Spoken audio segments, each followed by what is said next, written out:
So today I just wanted to take a quick look at the 2015 film Howl. This was a direct-to-video independent British horror film. And honestly, just the fact that it went direct-to-video, it was actually a lot better a film than I thought it would have been. It's definitely very well acted. But basically, this is a film that follows, I guess you could say, a red-eye or an overnight train, I think is how it was described. But basically, they wind up in a bit of a pickle.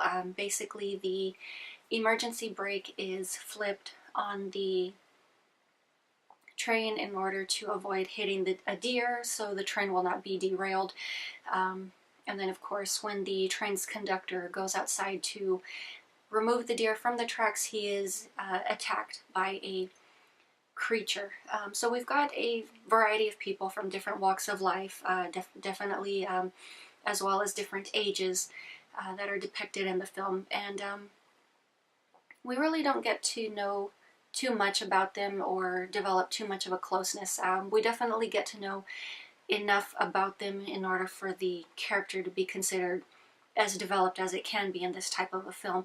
But they really don't stick around for too long, and in my case, luckily, the majority of the annoying characters are the first ones to die off first. But as I've said, it's definitely very well acted, definitely a good movie. So at some point in the film, somebody gets the bright idea that, well, maybe they should just walk to the nearest train station, which I believe someone in the film had said was about a 2-mile walk. So reluctantly, some of them do go walking, and they're attacked by these same creatures. So they're basically just having to hole up inside of the train and I guess get out of there alive. It's really not explained too much as far as the werewolves themselves in the film. Obviously, they're stranded in the middle of these characters' territory.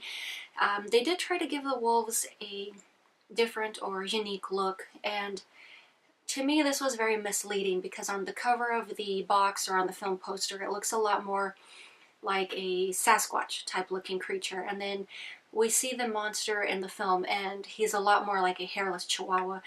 You know, I don't know if just the misdirection there was just to help sell tickets or help sell the movie. But yeah, they definitely do have a unique and interesting look or design. It doesn't really hurt the look of the movie. It's just kind of more like, huh, well, that's different.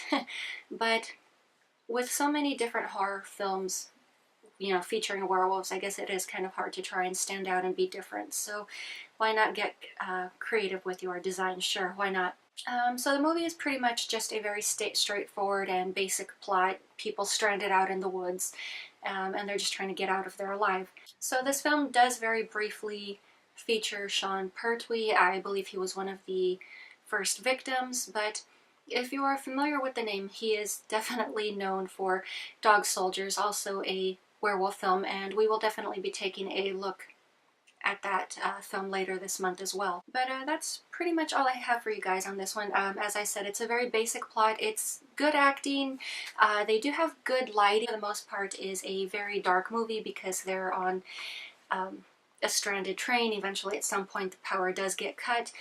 But this film really doesn't suffer for that because the set is well lit enough to where we can still see and know exactly what it is that's going on. But yeah, I would say definitely worth checking out. I mean, even if it's just a time killer movie, you know, it's really not a bad watch.